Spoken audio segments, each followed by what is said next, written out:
Sa iba pang mga balita, inatake sa puso ang isang driver habang minamaneho nito ang kanyang 14-wheeler na truck sa Buendia flyover. Ang driver o truck nalaglag mula sa flyover. Para sa detalye ng balita, narito si Dana San Antonio. Sumambalang sa gitna ng Rojas Boulevard ang isang 14-wheeler truck matapos itong mahulog mula sa Buendia flyover madaling araw ng Martes.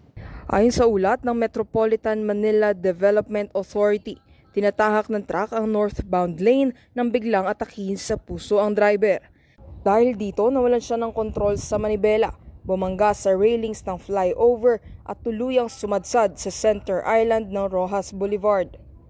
Agad namang rumesponde ang mga tauhan ng rescue team at isinugod ang driver sa Pasay City General Hospital para sa paunang lunas. Kasalukuyan pa rin itong inoobserbahan ng mga doktor. Wala namang naiulat na ibang nasaktan sa insidente habang patuloy ang isinasagawang investigasyon. Muling paalala ng mga otoridad sa mga motorista, tiyaking nasa maayos na kalusugan bago bumiyahe upang maiwasan ang ganitong uri ng aksidente. Para sa EuroTV News, ako si Dana San Antonio, sumasaludo sa bawat Pilipino.